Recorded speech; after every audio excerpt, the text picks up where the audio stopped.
Hello everyone. Welcome to law wisk classes. आज हम family law का लास्ट है, जो मुस्लिम लॉ का लास्ट क्लास रहेगी। इसके बाद क्या क्या आपका मुस्लिम लॉ एंड हो जाता है। तो हमारे में एक तो मेंटेनेंस और डिवोर्स बचा था। तो डिवोर्स में हम बेसिकली पढ़ते हैं कि जो मैरिज का डिसोल्यूशन ऑफ मैरिज किस किस टाइप से हो सकता है। तो पहले तो हम समझते हैं कि डिसोल्यूशन ऑफ मैरिज क्या हुआ, मतलब हम जो मैरिज है उसको हम किस तरह से खत्म हो सकती है। तो बेसिकली टू फॉर्मेट होते हैं किसी मैरिज को खत्म करने के लिए। तो अगर हम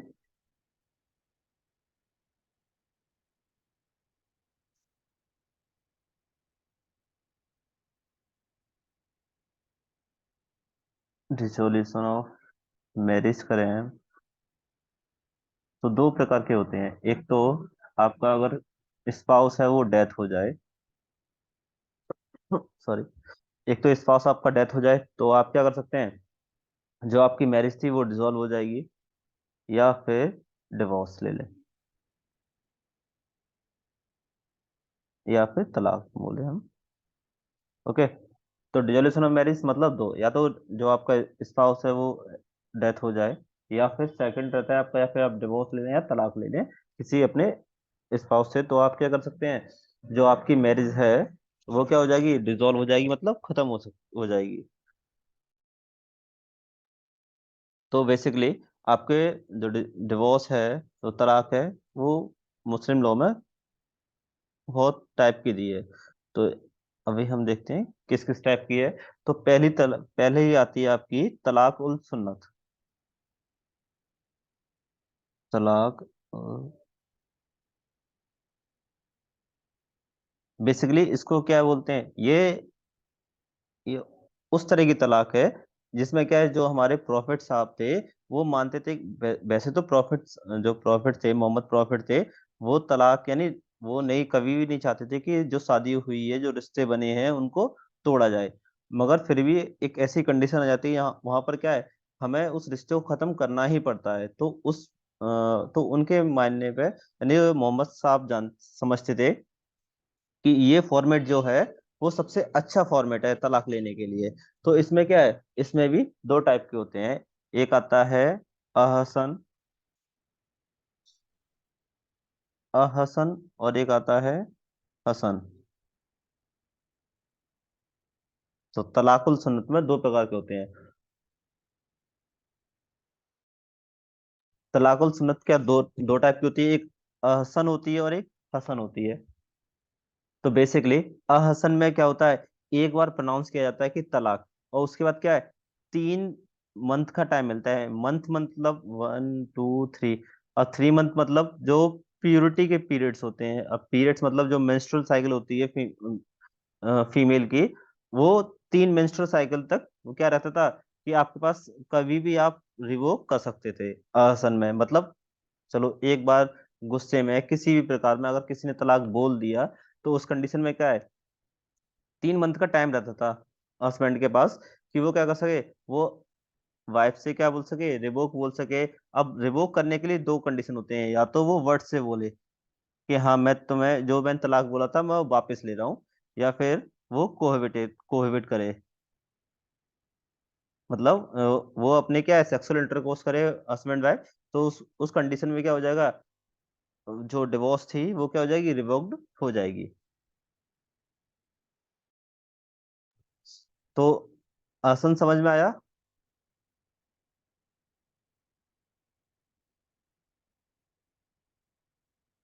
आप लोगों को दो लोग ऐड हैं।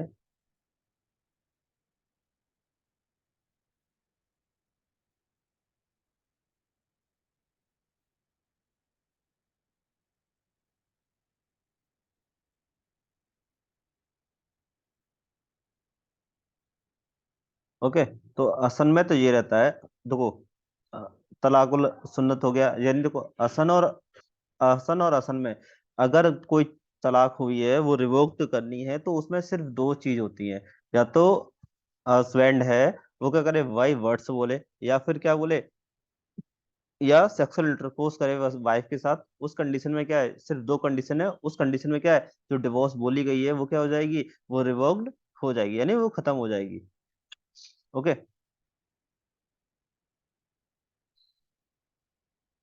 और हम देखते हैं हसन तलाक। तो बेसिकली सेम, इसमें भी 3 मंथ का टाइम था और इसमें भी 3 मंथ का टाइम था। बस इसमें फर्क क्या रहता है, इसमें एक बार बोला जाता है और 3 मंथ का क्या है, टाइम दिया जाता है कि हाँ सोचने के लिए। अब इसमें क्या होता है अब इसमें 3 मंथ्स होते हैं, 3 मंथ्स इसमें भी होते हैं, मगर 3 मंथ्स प्योरिटी वाले होते हैं। सेम, एक फर्स्ट में जो फीमेल की मेंस्ट्रुअल साइकिल आएगी उसमें बोला तलाक, इसमें तलाक बोला। फिर जो सेकंड आई मेंस्ट्रुअल साइकिल, उसमें तलाक बोला। अब जब दो ये तलाक बोल जाती हैं तो ये क्या हो जाता है, ये अनरिवोकेबल हो जाता है कि अब आपको जब जब भी आपने तीसरी तलाक बोली, अब तीसरी तलाक जरूरी नहीं है आप तीसरे मंथ पे ही बोलें।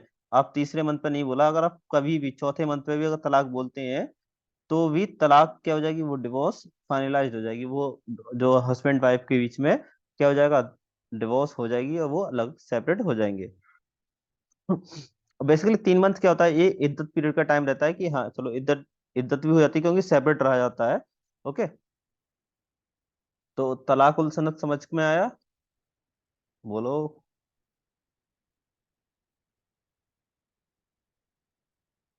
हेलो, आवाज आ रही है मेरी?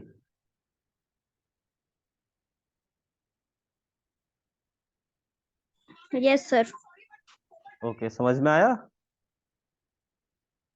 हाँ जी सर, समझ में आया। ओके। तो दूसरा होता है, आपका आता है, देखो तलाक उल सुन्नत हो गया, इसमें एक अहसन और एक हसन। अब इसमें आता है सेकंड, आपका आता है तलाक उल बिद्दत। तलाक उल बिद्दत। अब तलाक उल बिद्दत बेसिकली ये भी दो प्रकार, दो टाइप्स के होते हैं। एक आपका आता है ट्रिपल तलाक, ये तो अब अनकॉन्स्टिट्यूशनल बोल दिया है। और फिर आपका आता है एक और होता है वन रिवोकेबल तलाक। अब बेसिकली जो ये था ट्रिपल तलाक, अब इसमें क्या था कि एक ही बार में, यानी एक ही बार में क्या बोल दिया, तलाक तलाक तलाक, तीन प्रोनाउंसमेंट बोल दी एक ही बार में। तो वहां पर क्या है, वो तलाक जो थी वो एट अ टाइम वो तलाक हो जाती थी। यानी अभी जैसे अभी 9 बज रहे हैं, तो 9 PM हो रहा है, 9 PM पे अगर बोला तलाक तलाक तलाक, तो 9 PM पे ही क्या हो जाएगी, वो तलाक फाइनलाइज हो जाएगी, वो तलाक हो गई दोनों के बीच में। ओके। इसमें क्या, 3 वर्ड्स बोलने पर, 3 बार बोलना पड़ता, तलाक तलाक तलाक, ये होती थी ट्रिपल तलाक।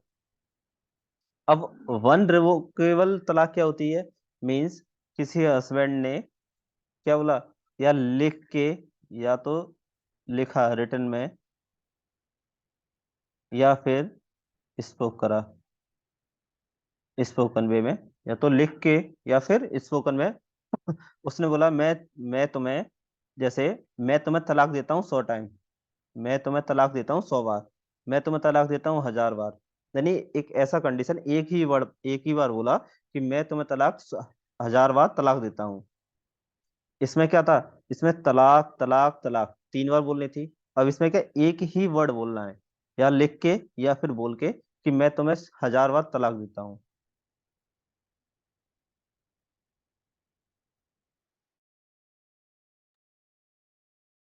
दोनों में डिफरेंस पता चला, इसमें और इसमें क्या है?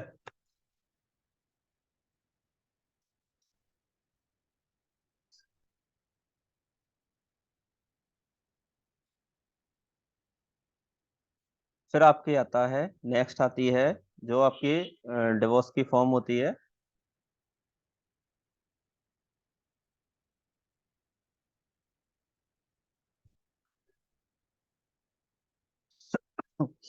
नेक्स्ट फॉर्म होती है आपकी इला।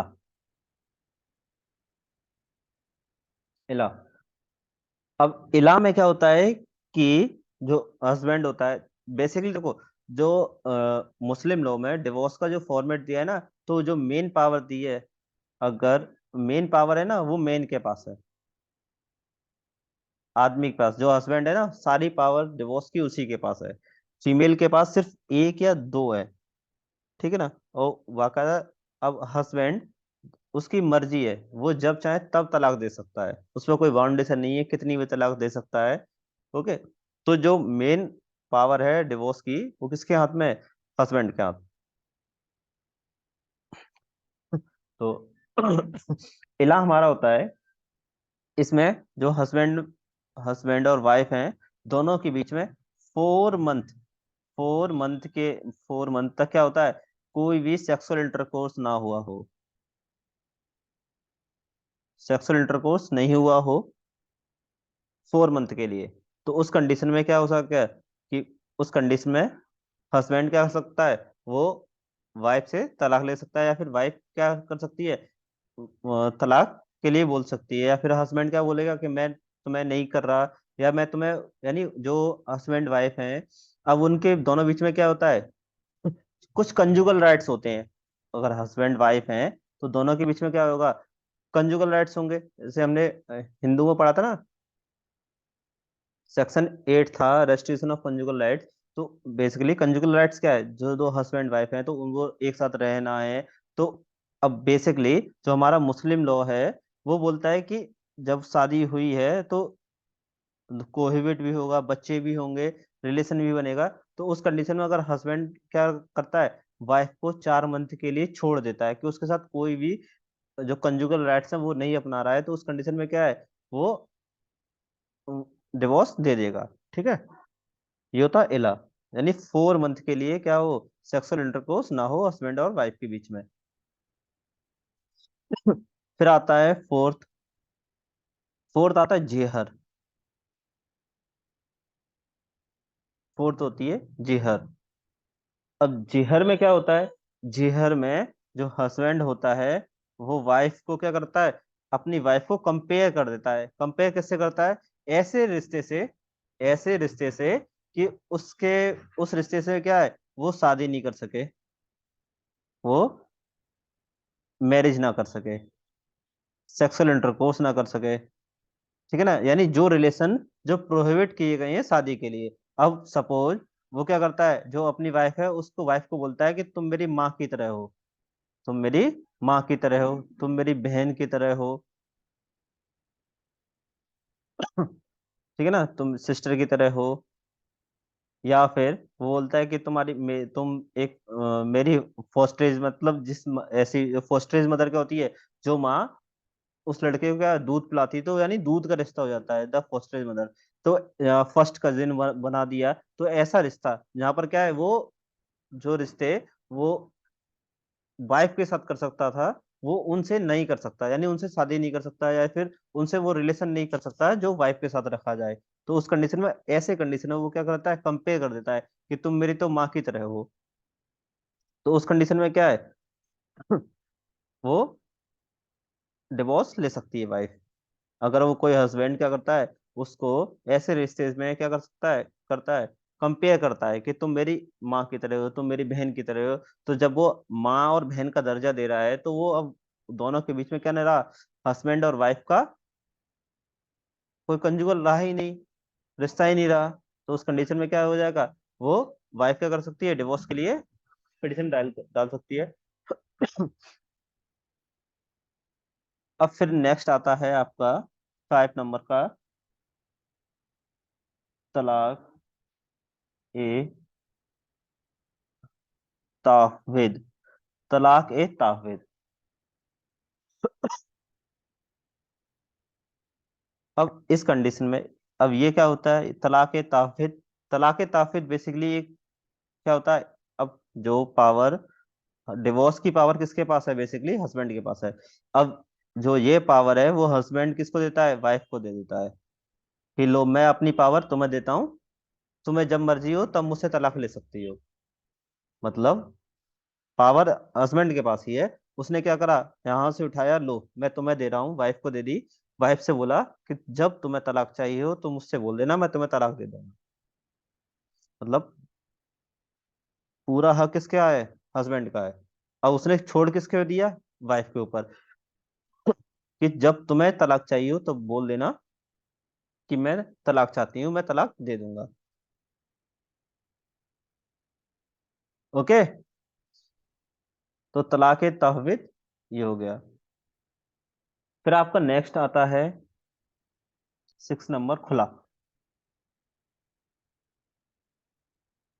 खुला। और 7th आता है मुबारक। मुबारक। अब इन दोनों में डिफरेंस समझना है, दोनों एक ही तरह से। ये होता है म्यूचुअल, म्यूचुअल डिवोर्स। मुबारक मतलब म्यूचुअल, म्यूचुअल डिवोर्स, ठीक है ना, म्यूचुअल। अब खुला में क्या होता है? खुला में जो वाइफ होती है वो हस्बैंड को क्या देती है? लालच देती है। वाइफ हस्बैंड को लालच देती है कि मैं जो डावर था वो डावर तो माफ कर दूंगी, मेरे पास प्रॉपर्टी है, प्रॉपर्टी ले लो, मेरे पास ये पैसा है, मनी है, मनी ले लो, और मुझे तलाक दे दो। मतलब हस्बैंड को क्या दिया जा रहा है? लालच दे रहे हैं कि जो डावर तुम्हें देना था वो डावर मत देना, जो प्रॉपर्टी है ये मुझसे ले लो, या इतना पैसा ले लो, और क्या करो, मुझे तलाक दे दो। अब इसमें क्या है? वाइफ क्या दे रही है? हस्बैंड को दे रही है कि तुम मुझे तलाक दे दो, ठीक है ना। तो अब मुबारक क्या होता है? अब मुबारक में हस्बैंड और वाइफ दोनों राजी हैं। अब राजी इसमें भी हो जाएगा। अब मगर क्या है, राजी होने के लिए क्या है, इसको क्या क्या दिया जा रहा है? इसको लालच दिया जा रहा है पैसे का। और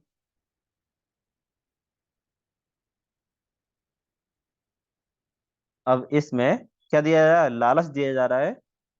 खुला में, खुला में लालच दे रहे हैं। और तलाक के तहवीज में क्या होता कि हस्बैंड दे रहा है, हस्बैंड अपनी पावर दे रहा है, किसको दे रहा है? वाइफ को। अब इसमें भी दोनों लोग कंसेंट है, हस्बैंड वाइफ।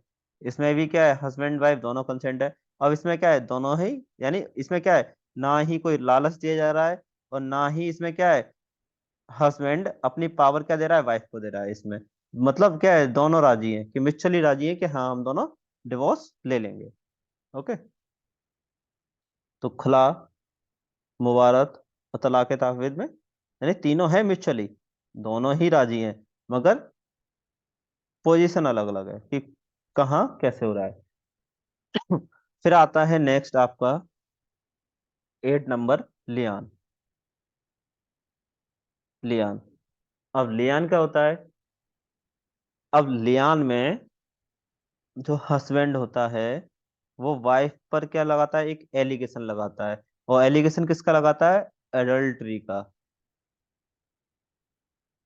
ठीक है ना। हस्बैंड वाइफ पर क्या लगाता है? एक एलिगेशन लगाता है, किसका? अडल्ट्री का, कि वाइफ क्या है, वो अडल्ट्री कर रही है। मगर अब इस कंडीशन में वाइफ क्या करेगी? तलाक लेगी। वाइफ क्या करेगी? तलाक के लिए अप्लाई करेगी। मगर कब करेगी? जो ये चार्ज लगा है अडल्ट्री का, वो क्या होना चाहिए? फॉल्स, मतलब झूठा होना चाहिए। और झूठा। अब अब एडल्ट्री का जो चार्ज हस्बैंड ने लगाया है, हस्बैंड क्या करेगा? इसको साबित करेगा। अगर हस्बैंड जो एडल्ट्री का चार्ज है वो साबित नहीं कर पाता है, नहीं कर पाता है, तो उस कंडीशन में क्या है, वाइफ हस्बैंड से क्या है, तलाक ले लेगी कि इसने मुझ पे अडल्ट्री का झूठा आरोप लगाया। अब आरोप लगाना मतलब ये नहीं है कि डायरेक्ट कोर्ट में पहुंच गए। मतलब अडल्ट्री का मतलब अपने आसपास में, घर में, परिवार में, मोहल्ले में बोल रहा है, हस्बैंड बोल रहा है, ठीक है ना, कि तुम अडल्ट्री करती हो, ये हो, ठीक है ना। तो हस्बैंड द्वारा लगाए गए चार्ज, मगर वो चार्ज क्या होने चाहिए? फॉल्स होने चाहिए। तब क्या हो जाएगा? वाइफ को डिवोर्स दे दी जाएगी।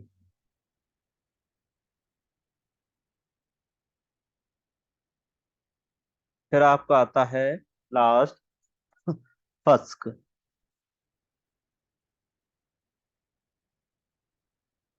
फस्क यानी फंस गए। अब ये फस्क क्या होता है?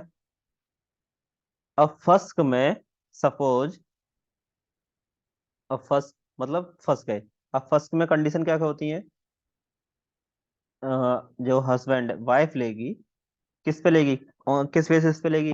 या तो जो हस्बैंड है वो क्या हो गया हो? एब्सकॉन्ड हो गया हो। एब्सकॉन्ड हो गया हो मतलब भाग गया हो, पता ही नहीं है किसी को कि वो कहाँ है, ठीक है ना।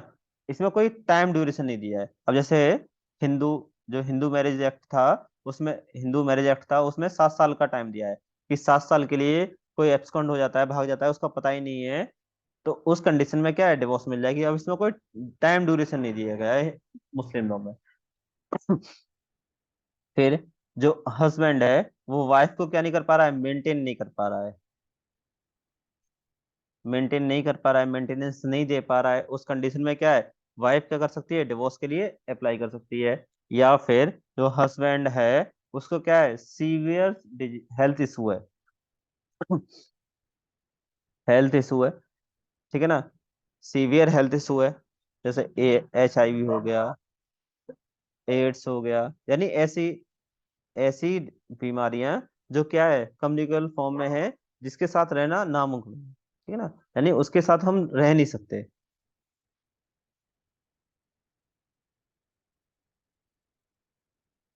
अब अब नेक्स्ट आता है जो, ये कौन पेन चला रहा है इस पे।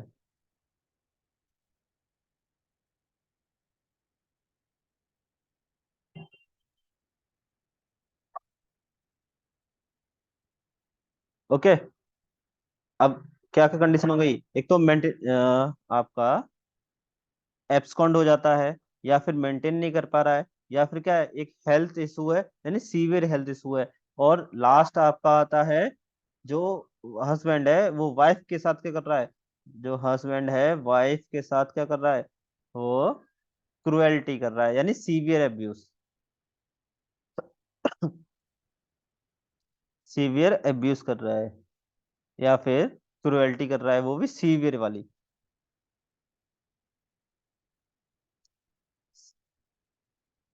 क्रुएल्टी कर रहा है। मतलब अब मारना पीटना, अगर कोई एक दो चांटे मार रहा है तो उसका वो नहीं है, मतलब जो एब्यूज हो रहा है वो हाई लेवल का होना चाहिए, जो क्रुएल्टी हो रही है वो हाई लेवल की होनी चाहिए। अब क्रुएल्टी आपकी मेंटली भी होती है और फिजिकली भी होती है, मगर जो कुछ भी हो रहा है वो क्या होना चाहिए, एक हाई लेवल का होना चाहिए, तभी वाइफ क्या है, डिवोर्स के लिए पिटिशन फाइल कर सकती है, अन्यथा वो फाइल नहीं कर सकती है। ओके।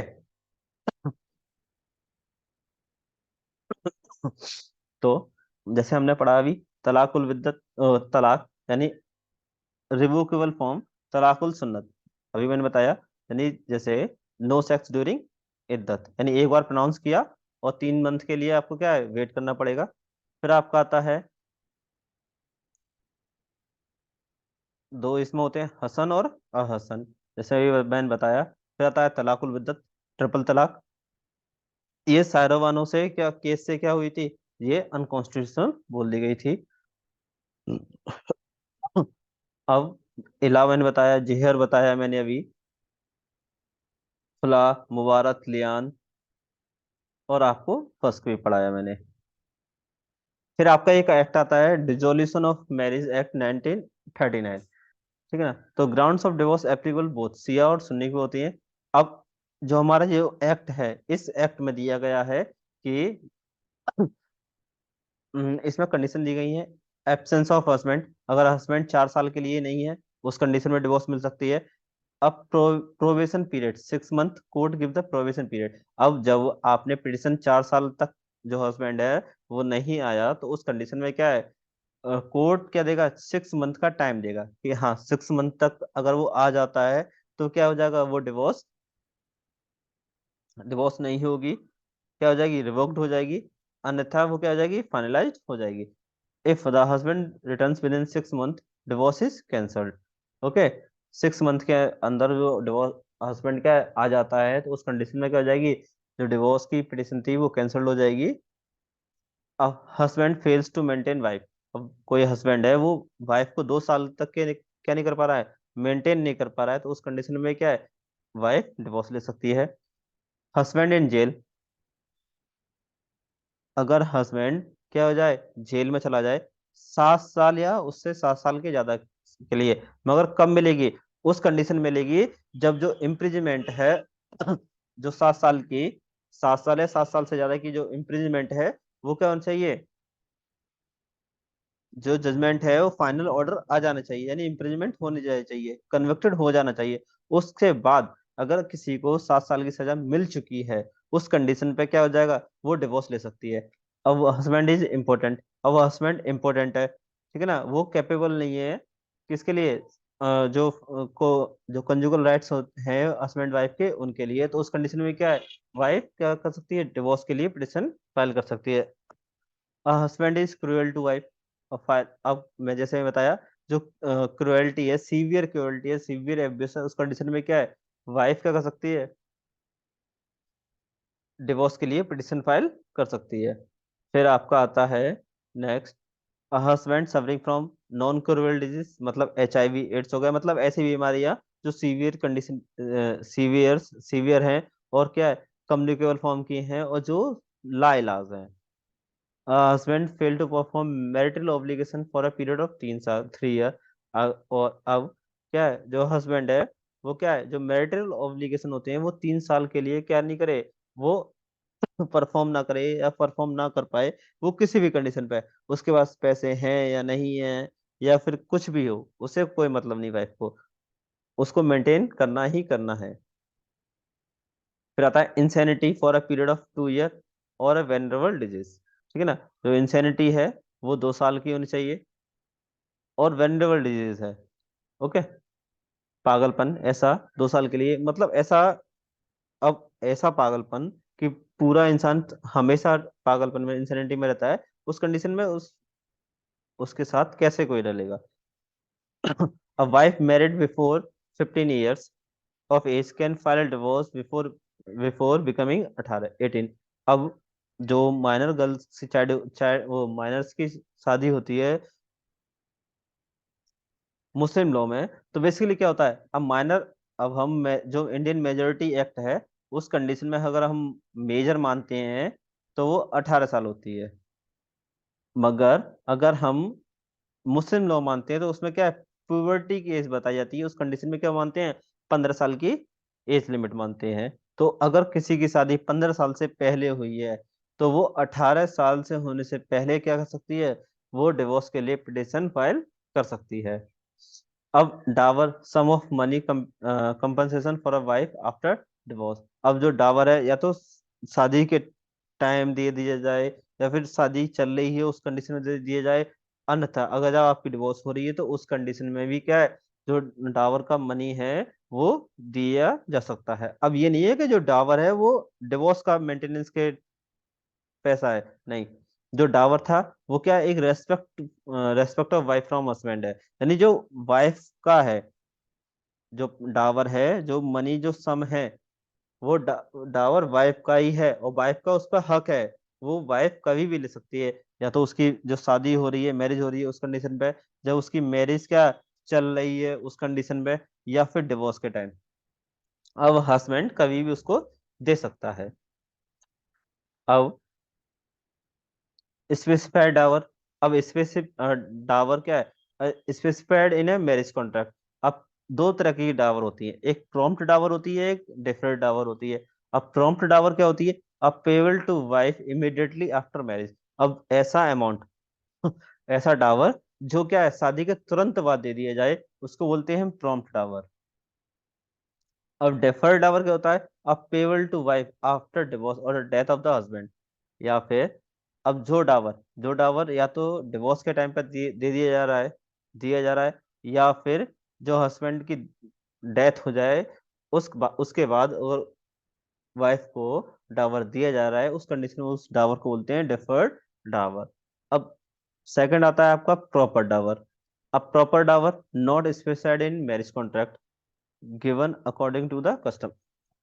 अब प्रॉपर डावर क्या है, अब बोल दिया कि हाँ चलो डावर देंगे, मेहर देंगे, मगर क्या आजकल क्या है, अब पहले क्या लोग बैठते थे कि हाँ मैं इतना चाहिए, इतना चाहिए, मगर अब क्या हो रहा है, अब वो क्या बना दिया है, एक एक ऑब्लिगेशन बना दी है कि हाँ चलो चलता आ रहा है, चलन आ रहा है, कस्टम की तरह बना दी है कि हाँ डावर दिया जाएगा। अब डावर स्पेसिफाइड नहीं है, तो ये सोच लेते हैं कि हाँ जो प्रॉफिट मोहम्मद ने दिया था, तो जो अली थे, जो प्रॉफिट मोहम्मद की जो बेटी थी, उसको कितना मिला था, उस कंडीशन में क्या देते हैं, कि हाँ चलो उनको इतना मिला था, तो उस समय उनको क्या है, 500, लगभग 500 ही रुपए दिए थे उस वहाँ उस समय, यानी किसको, जो मोहम्मद की बेटी थी उसको। तो अब इसी अमाउंट को क्या मान लेते हैं कि हाँ चलो हमारे जो भगवान थे, जो अल्लाह है, उन्होंने दिलवाए थे, यानी उनकी बेटी को 500 रुपये मिले थे, तो हम भी दे देंगे।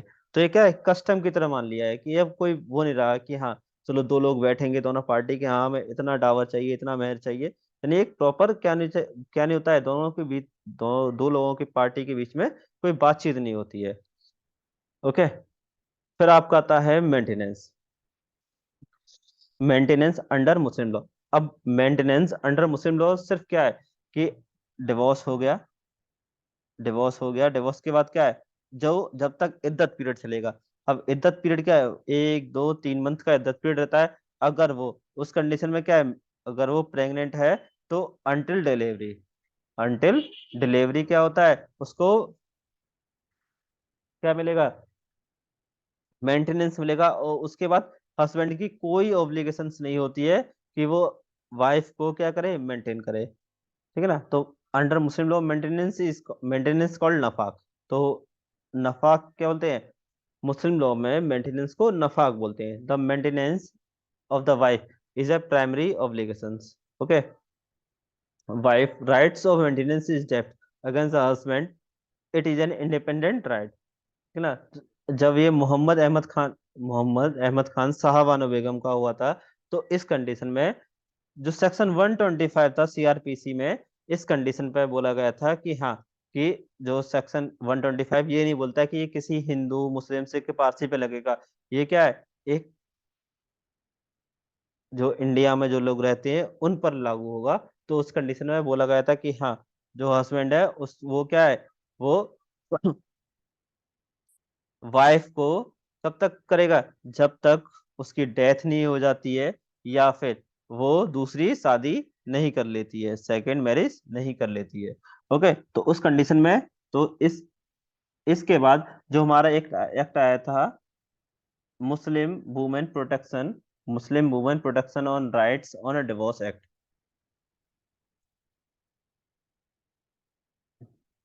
ओके। तो इसमें इसमें ज्यादा कुछ और नहीं था इस कंडीशन। जो हमारा ये एक्ट था, जो एक्ट यानी जब ये एक्ट, जैसे ही ये केस आया था, उस केस के बाद को जो पार्लियामेंट थी उसने ये वाला एक्ट क्या बना दिया था, ये एक्ट कर दिया था ये वाला। तो बेसिकली इसमें और जो मुस्लिम लॉ में था कोई फर्क नहीं था, बस लैंग्वेज चेंज कर दी थी। बस बोल यही दिया था कि जो मुस्लिम लॉ में लिखा है कि कौन देगा, कि जो उसकी प्रॉपर्टी लेगा उसके बच्चे लेंगे, या फिर उसके माँ बाप जो वाइफ के हैं, फीमेल है, वही लोग क्या करेंगे, उसको मेंटेन करेंगे। हस्बैंड क्या रहेगा, कोई लायबल नहीं रहेगा। मगर जब जब ये डेनियल लतीफ का केस आया, तो सुप्रीम कोर्ट ने बोल दिया, साफ साफ बोल दिया, अगर हमारे पास कोई पिटिशन आती है और वो सेक्शन 125 सीआरपीसी के अकॉर्डिंग आती है, तो हम उसको मेंटेनेंस दिलवाएंगे। या तो आप अपना जो ये एक्ट है, ये वाला Muslim protection of rights of divorce act 1986, या तो हम इसको नल एंड वर्ड कर देंगे, या फिर जो हमने वर्डिक्ट दिया है, जजमेंट दिया है, प्रेसिडेंट है, वही माना जाएगा। Okay.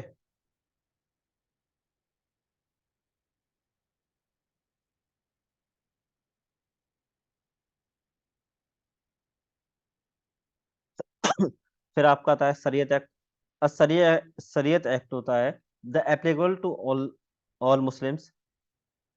Note, Khoja Muslims originally Hindu but following Islam. जो खोजा मुस्लिम्स होते हैं वो होते तो हिंदू हैं, हिंदू होते हिंदू हैं, मगर फॉलो किसको करते हैं, वो इस्लाम को फॉलो करते हैं। फिर आपका आता है Jamaat ul Hind. Jamaat ul Hind basically greatest Muslim religions body and the Muslim organisation है। ठीक है ना। नोट, हैदद Mohammad Ali manual, manual of हादिद। जो हादिद है उसके क्या है, मैनुअल है। अब आपका आता है वक्फ बोर्ड। अब वक्फ एक्ट मतलब वक्फ बोर्ड क्या होता है, अब वक्फ बोर्ड मतलब, अब ऐसी वाइफ यानी एक ट्रस्टेबल है, अगर कोई वाइफ है, जो वाइफ है उसको डिवोर्स मिल गई और उसको मेंटेन करने के लिए कोई नहीं है, तो वो उसका मेंटेनेंस कौन करेगा? वो वक्फ बोर्ड करेगा। तो permanent dedication property, movable immovable, any Quranic purpose, वाकिफ, वन हु क्रिएट्स वक्फ, मुस्लिम। अब कौन वक्फ को क्रिएट कर सकता है? एक मुस्लिम जो साउंड माइंड का हो, मेजर हो, ठीक है ना। और जो मुतावली, मतलब जो मैनेजर होता है वक्फ बोर्ड का, उसका मुतावली बोलते हैं। और रिलीजियस हेड ऑफ वक्फ कौन होता है? सजादीन साहब। ओके, ये आपका मुस्लिम लॉ एंड होता है। और वक्फ बोर्ड में ज्यादा कुछ नहीं बोलते हैं, पूछते हैं बस, वक्फ बोर्ड पूछ लेते हैं कुछ वर्ड कि मैनेजर कौन है, रिलीजियस हेड किसको बोलते हैं, अब वक्फ बोर्ड कौन क्रिएट कर सकता है, ठीक है। ओके, आपका ये मुस्लिम लॉ होता है एंड। Okay, thank you.